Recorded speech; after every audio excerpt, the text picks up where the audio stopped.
Vamos a hablar de las etapas de la minería, muy sencillo, lo voy a hacer de una forma sencillita nomás, como para...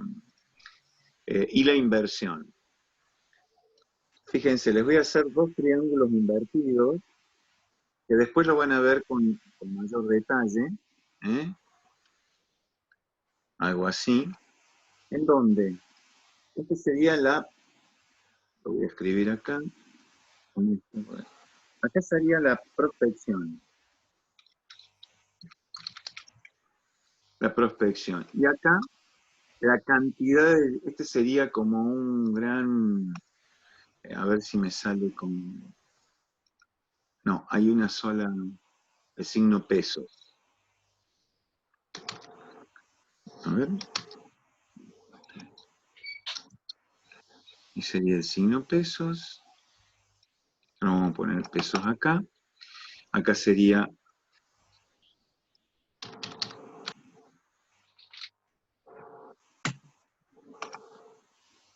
acá habría más pesos. Y acá vamos a hacer, no, el 4 no, el pesos.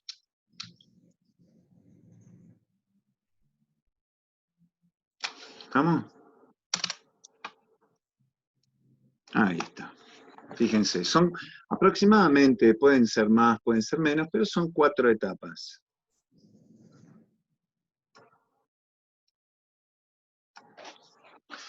Sería algo así. Acá sería la prospección, acá sería la exploración, acá sería la factibilidad, y acá sería, podríamos poner algo así como la construcción y explotación. Se lo voy a... ¿Dónde está? Acá.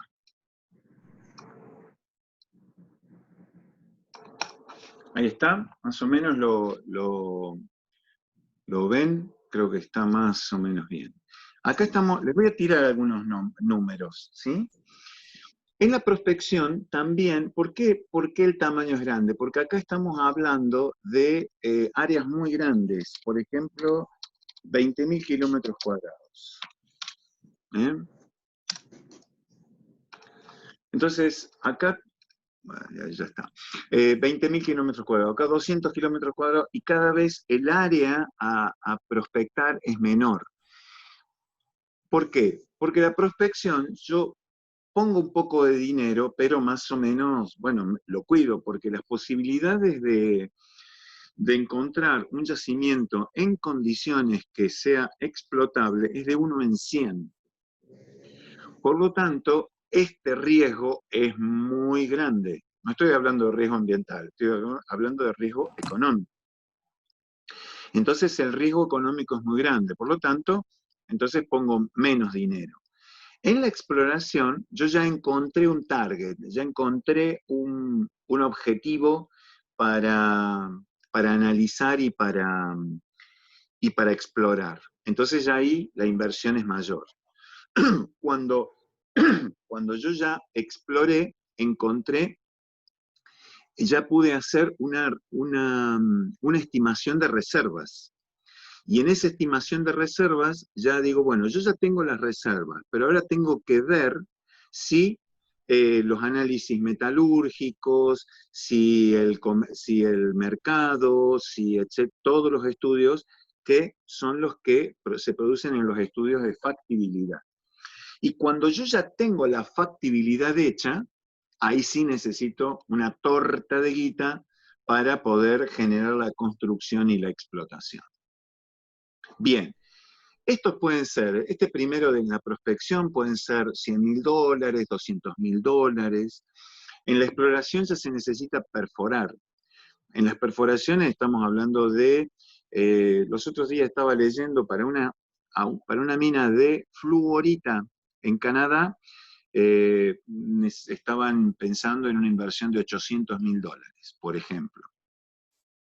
La factibilidad ya lleva, porque acá ya está la venta muchas veces, porque la prospección y la exploración muchas veces las hacen empresas juniors, como se llaman así. Muchas son, bueno, canadienses, locales también, ha habido algunos ejemplos de prospectores locales que han encontrado la beta y han ganado mucho dinero. Entonces estas son, no solamente el dinero acá está en el hacer el estudio, sino en comprar la propiedad, ¿sí? Estamos hablando de 20 millones de dólares, 5 millones, 10 millones, en esos términos.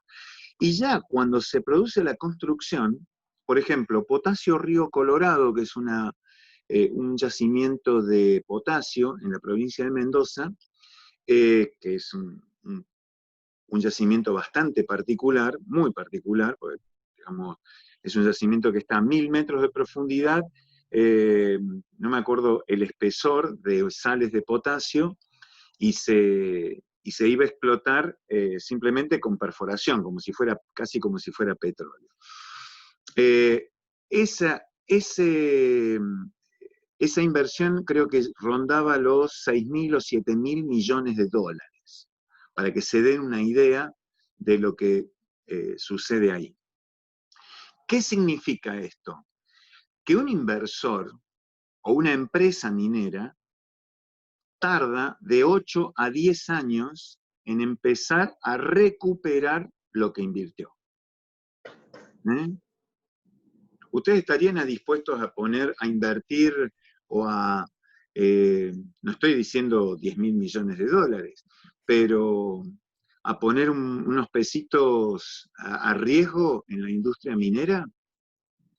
¿Qué les parece? Por supuesto empezarían por acá, ¿no? Poniendo poquitos pesos. Estoy haciendo un fideicomiso si quieren invertir. Salimos a hacer prospección, vamos a buscar algunas minas, ahí en la provincia de Chubut, Río Negro, puede ser también en San Juan. Bueno, obviamente para esto, este es un negocio complejo, pero tampoco es imposible de hacer, es como todo, hay que conocerlo. Pero esto es importante que ustedes me parece interesante saberlo. No digo que esto les hace pensar a favor o en contra de la minería. Les estoy hablando de la minería como podría estar hablando de cualquier otra industria, ¿no? Petróleo es parecido, es del estilo. No así la industria nuclear, que es otra cuestión. Pero minería y petróleo en ese sentido son similares, ¿no? Las inversiones previas a un descubrimiento de un yacimiento son muy grandes, son a mucho riesgo. Por eso se utiliza en la fase de prospección una cantidad de información indirecta, la mayor cantidad posible, ¿no? Imágenes satelitales, magnetometría, todo lo que hayan hecho los mineros antiguos que sabían mucho de todo esto. ¿Tá? Muy bien. ¿Preguntas con respecto a esto? ¿Algún comentario o alguna cosa? Bueno, eso quería comentárselos para justamente, bueno, acá hay algunas imágenes del arranque, perforación, voladura, no tiene mucho más sentido, digamos, no vamos al corazón del tema. Sí podríamos, estos son algunas de los impactos de la minería a cielo abierto. Acá sí. Voy a tirar un poco estos 4 que tengo acá, y les voy a preguntar a ustedes si se les ocurre alguno más. Fíjense, obviamente degradación del paisaje por huecos y escombreras es lo principal, ¿no? Es lo que uno primero ve en cualquier montaña, ya sea hasta en Córdoba, ¿no? Que uno mira la sierra hacia el horizonte y siempre ve alguna manchita blanca por ahí, ¿no? Esa es alguna explotación de cuarzo, una cantera de caliza o algo por el estilo. Bueno, la desaparición del uso productivo, la contaminación del aire y las aguas y el aumento de la erosión en superficies sin recuperar. ¿Qué otro se les ocurre?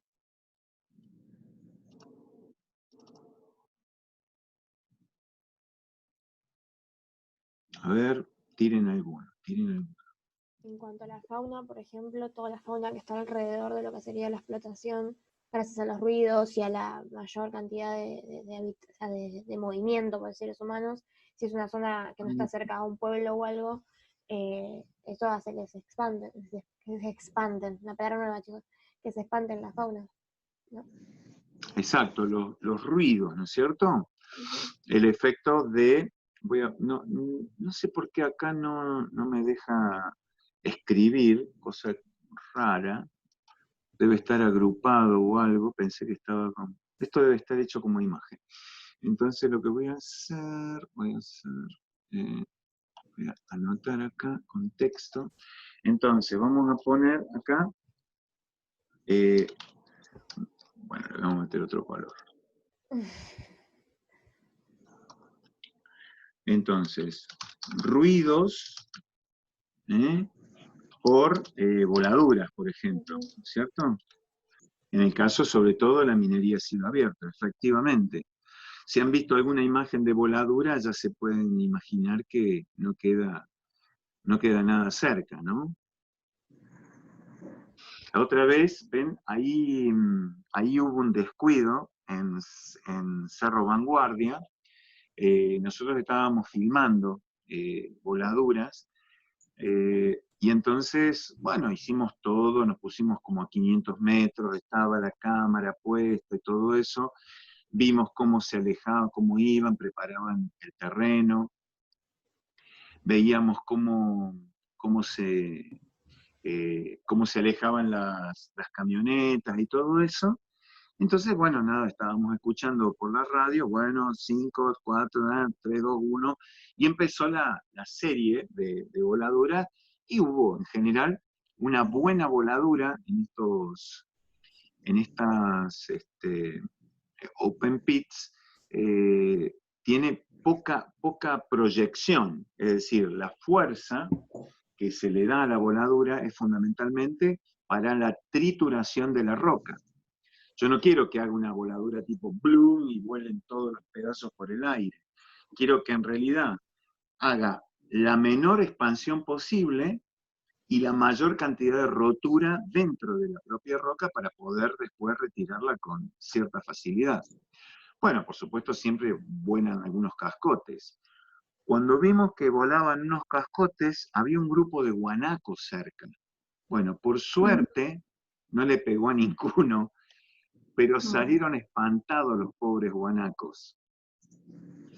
Pero claro, no pasó nada, por suerte no le cayó ninguno, y en realidad los guanacos se han visto muy favorecidos por la presencia del Cerro Vanguardia, de hecho andan por campamento y todo, porque hay otro aspecto también que es el agua subterránea.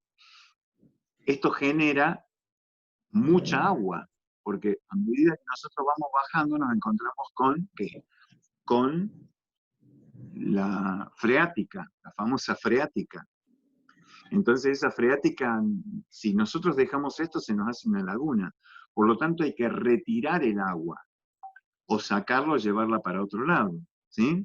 Entonces, bueno, estas son cosas a favor y cosas en contra que tiene este tipo de cuestiones, ¿no? Ruidos por voladuras. ¿Qué otro se les ocurre? Yo creo que además de la degradación del paisaje por estos huecos y estas escombreras, también lo que se produce es una degradación de un ecosistema o de un hábitat que pueden quedar segmentados y pueden alterar el funcionamiento de este ecosistema.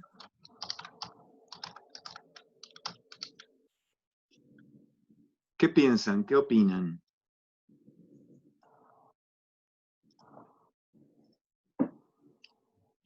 ¿Quién habló? Que yo no, justo estaba mirando, escribiendo. Yo, Evelyn. Ah, Evelyn, ahí está. Efectivamente, sí. Piensen ustedes que no es que se degrada, desaparece completamente, ¿no? Si bien es una cuestión de escalas. Es decir, para un topo o para un pajarito que tenía su nido en un árbol sobre el yacimiento, la degradación es completa, desaparece. Cuando hablamos desde el punto de vista regional, ya ahí no es tanta porque es como muy puntual. Es decir, sobre todo hay que verla a distintas escalas, ¿no es cierto? Pero efectivamente, ese es uno de los problemas. Por eso se habla tanto y se implementa tanto el hecho de toda la recuperación de las escombreras y toda la recuperación de los open pits. Cuando esto se termine, todos estos escalones que hay acá tienen que modelarse y revegetarse. Y de hecho lo hacen, ¿eh? En muchos Hay en casos... ese caso, ay, perdón, Sí, sí, dale. en ese caso hay como un manual, una legislación con respecto a qué se hace. Sí, sí las hay. Ah, Digamos, no sé si, yo no conozco ahora, no sabría decirte que haya específicamente un manual, pero sí hay cursos de esto, ¿no? Hay formas, y en cuanto a la legislación, no es específica de lo que hay que hacer, pero sí habla del cierre de mina y del restablecimiento del claro. paisaje. Por supuesto, no a su formato original, es imposible. O mejor dicho, no es que sea imposible, es inviable desde el punto de vista económico. Habría que poner de nuevo todas las escombreras, volverlas a poner dentro del hueco, ¿no? Es, Claro. digamos, como que no, ¿podría uno obligar a eso? ¿Por qué no? Depende de la legislación. Pero, digamos, nadie estaría en posibilidad de hacerlo. ¿Qué otra cosa tienen así como para estos impactos en la minería? A ver qué se les ocurre. Yo estoy pensando en un impacto positivo como podría ser la generación de empleo. O sea que es un impacto, ¿no? O sea, en general, vamos a poner así, positivo.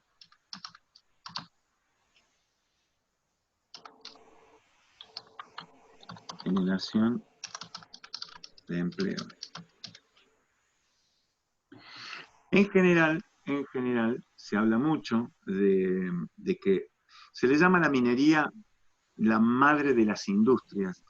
En realidad es el origen, digamos, de los elementos y de los minerales y de las sustancias que van a nutrir después a las industrias, ¿no? A cualquier industria.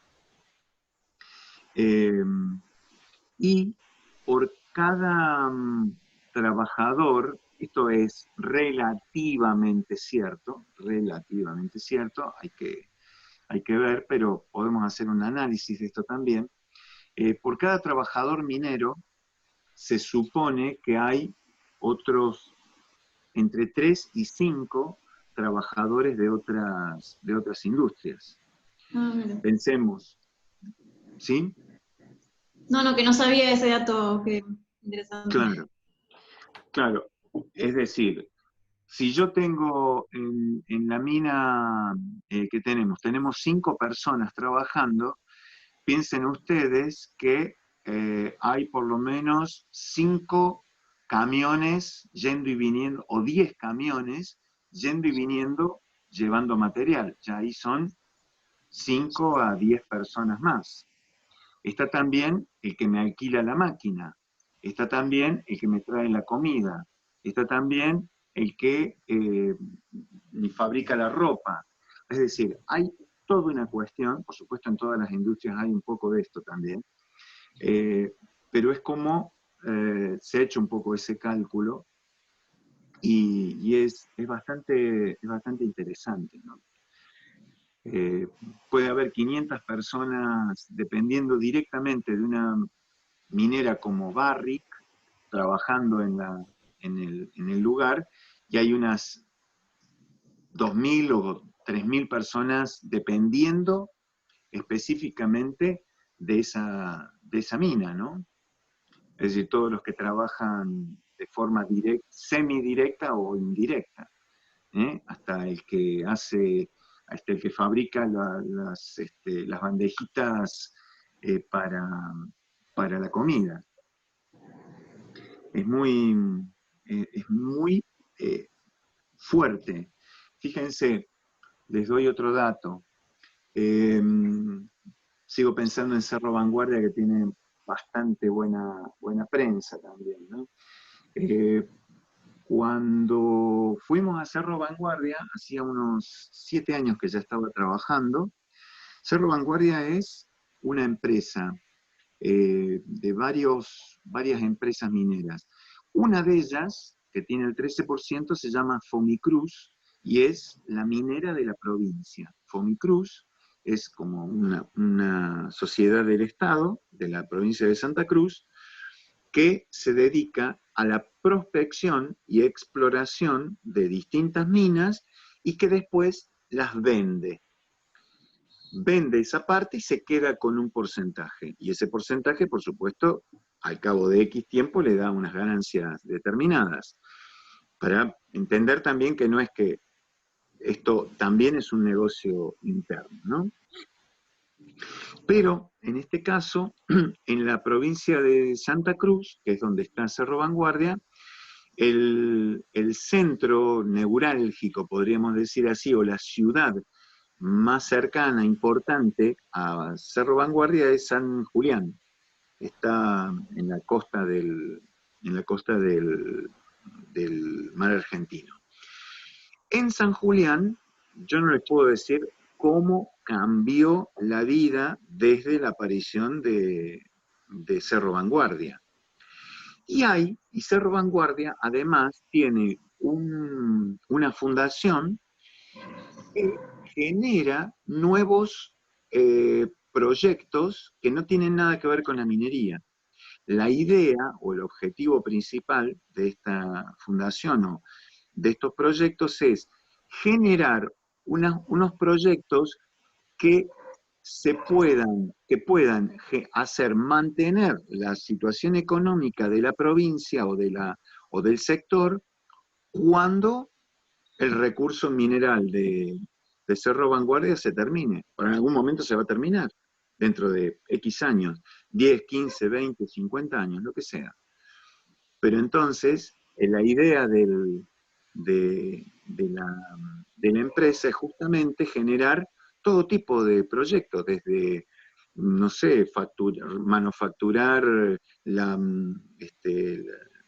lana de guanaco o el pelo de guanaco, proyectos agrícolas, invernaderos, la pesca, el turismo, etcétera, etcétera. Entonces, la fundación tiene un determinado monto de dinero que aplica justamente a esos proyectos. ¿Para que, bueno, San Julián no quede como un pueblo fantasma después de que se vaya la empresa, ¿no?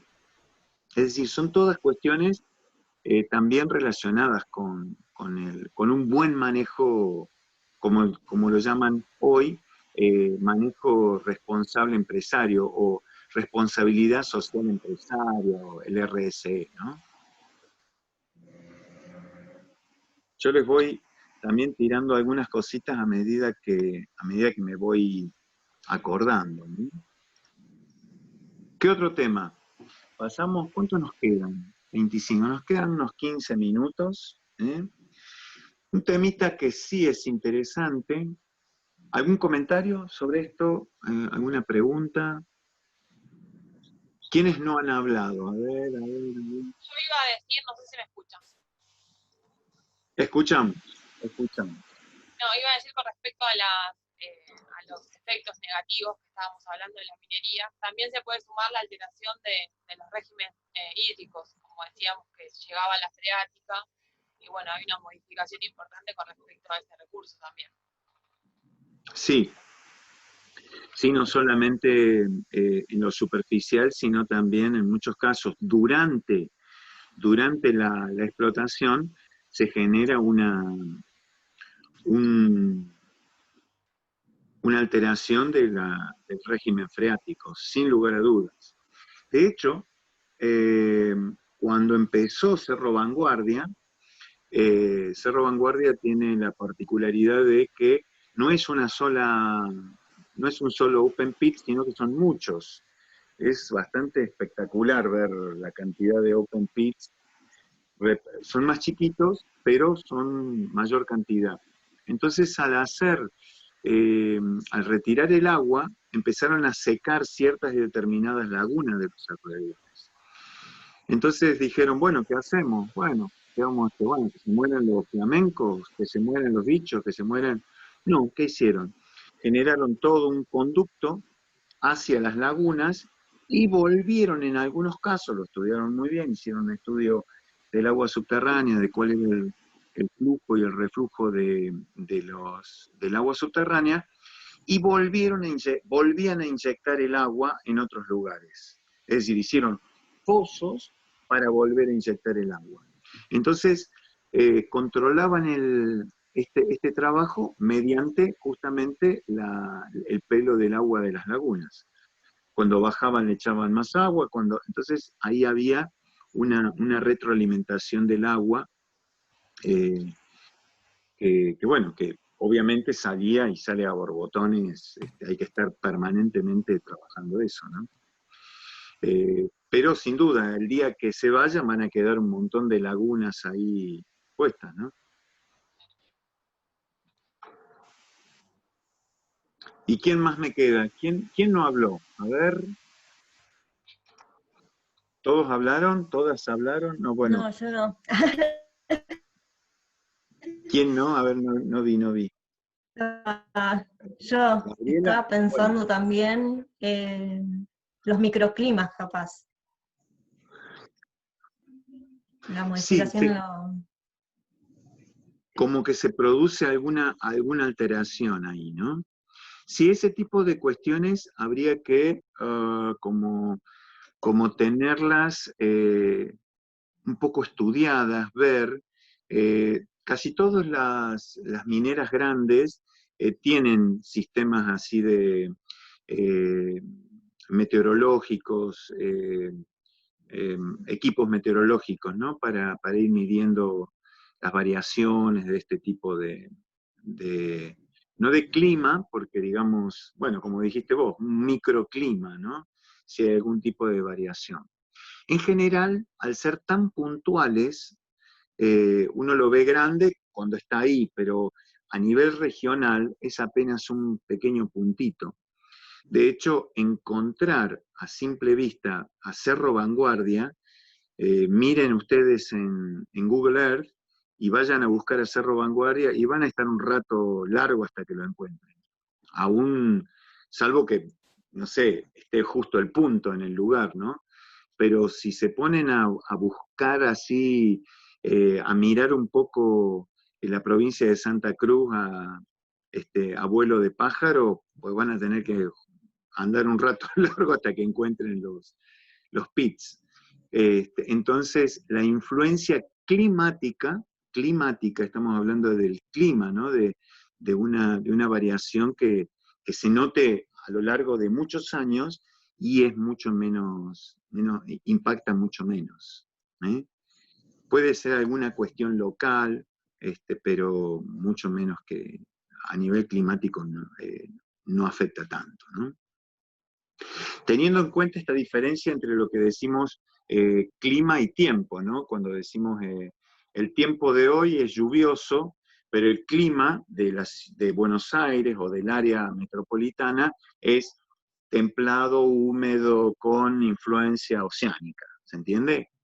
Pero hoy llovía como loco y mañana está seco, pero eso no significa que el clima está seco, sino que el tiempo está seco, ¿sí? Esa diferencia creo que se las marqué en Introducción al Medio Físico, ¿no? Me parece, no me acuerdo. Lo sigo diciendo al día de hoy. Muy bien. Tenemos un perro que va a salir licenciado en Ciencias Ambientales.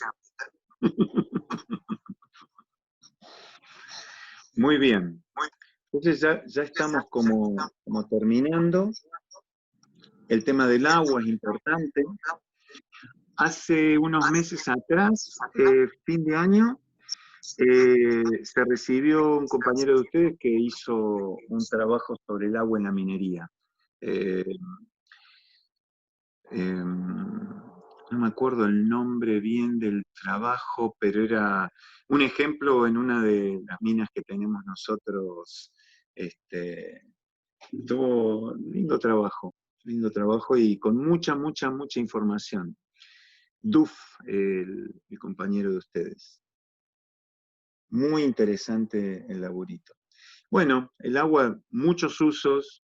Una de las ventajas que tiene trabajar con el agua en la minería es la posibilidad de recuperar un gran porcentaje de esa agua que en lugar de tirarla, ¿no? Es decir, yo la puedo extraer, pero a la vez puedo utilizarla. Igual hay que tener un control muy grande de esta agua, porque se pierde mucho por evaporación o cuando uno lo manda al dique de cola, de ahí puede recuperar, pero también tiene que tener el control necesario para que no contamine el agua subterránea.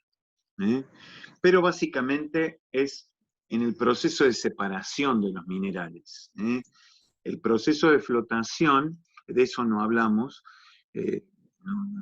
no nos da mucho el tiempo, pero en los procesos de flotación sí se necesita mucha agua porque toda la mena que se pulveriza tiene que pasar por un proceso de flotación donde se introducen ciertos determinados químicos que permiten justamente la separación del elemento que estamos queriendo, en este caso muchos, el elemento metálico o más pesado de los elementos más livianos, que son los silicatos, sílice o silicatos como los feldespatos y todos esos minerales, ¿no? Y por otro lado también, bueno, pero mucho menos, refrigeración, limpieza de las perforaciones, eso ya lleva muy poquito. Y en algunos casos también se utiliza para el rociado de los caminos para evitar justamente que el tránsito de los camiones levante mucho polvo, etcétera, etcétera, ¿no? Pero la cantidad de agua que se utiliza en el proceso de separación, en el caso de la flotación, supera en creces todos los otros usos que son, digamos, de la industria en general, ¿no? Eso sí es muy importante. Acá ven algunas imágenes que pueden encontrar. También pueden encontrar mucha minería a cielo abierto dentro de ciudades, hay algunas imágenes que se pueden ver también, digamos, donde está la ciudad y al lado está el agujero, el open pit. O también en muchos casos, minería subterránea debajo de ciudades. Eso es también mucho más común todavía. Acá pueden ver algunos ejemplos de restauración de terrenos, ¿no? En algunos casos están tan bien hechos que realmente es difícil de encontrar. Pero fíjense lo que es la foto esta de abajo,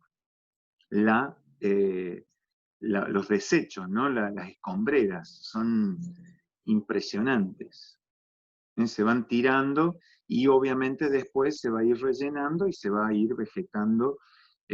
Ahí al fondo se ve el open pit, lo ven, ¿no? Esto que se ve ahí. Sí. Ahí y esta, digamos, es la zona de escombreras.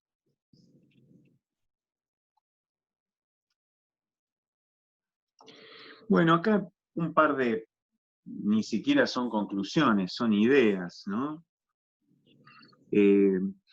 El hecho de que la minería impacta en el ambiente es algo que, digamos, es per se, ya sabemos que hacer minería es impactar sobre el ambiente, más que cualquier otra actividad humana. Todos impactamos, etcétera, etcétera. Una ciudad es un impacto enorme, pero sin lugar a dudas, en cuanto a la intensidad del impacto, es mucho mayor en el caso de la minería. Y obviamente es la minimización de ese impacto el que debemos trabajar a rajatabla, ¿no? A través de las leyes, a través de los protocolos dentro de las propias empresas, dentro de las grandes empresas, más allá de estos accidentes que a veces ni siquiera queremos acordarnos, pero hay que mencionarlos y tenerlos bien en cuenta para que no ocurran de nuevo.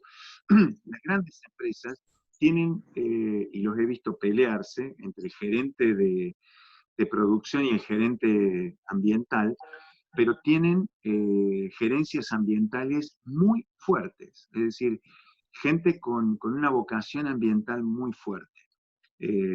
Bueno, de hecho son los que inventan a veces esto, qué hacer con el agua que nos sobra, ¿no? Bueno, vamos a poner, pero ¿cuánto cuesta eso? Dice el gerente general. Y bueno, sí, cuesta tanto, pero, bueno, ahí hay las peleas por el peso, ¿no? ¿Cuánto cuesta? ¿Cuánto invierto? ¿Cuánto? Y esto lo escribí hace bastante ya, así que el desarrollo sustentable habría que ver, me van a ayudar un poco a trabajar este tema. Bueno, es un camino obligado, yo lo pongo así como una idea, ¿no? Si querés estar hoy en el mercado global, tenés que hacer minería que impacte lo menos posible. Hoy los bancos no prestan dinero si el proyecto no es ambientalmente, no digo sustentable, prístino diría. Muy difícil, porque en los bancos hay de todo. Entonces ahí tiene que haber mucha claridad en cuanto a cómo se presenta un proyecto minero frente al pedido de dinero para su realización. Bueno, esto es un poco así medio apretadito, pero un poco acá estaríamos dando finalizado. No sé si quieren que le damos unos minutitos más, hacemos unos 15 minutos más o 10 minutos más para hacer los comentarios finales. Por lo que nos queda un minuto acá, me parece que va a quedar un poco trunco, ¿no? Si corto acá y los despido. Las despido. Ustedes entienden, ¿no? Yo soy de la vieja usanza, ¿no? Les despido, me suena feo, perdónenme. Últimamente estoy haciendo lo primero que digo en estas charlas, ustedes ya me conocen, pero con los primeros años les aclaro, les digo, miren, yo voy a hacer lo posible por ser abierto y de pensamiento abierto y todo eso, pero si me van a escapar algunas barbaridades, sepan disculparme desde ya. Entonces, bueno, ustedes saben que tengo el mejor de las intenciones, la mejor de las intenciones. Bueno, entonces nos encontramos en unos segunditos y hacemos el cierre. ¿Dale? Bueno. Muy bien.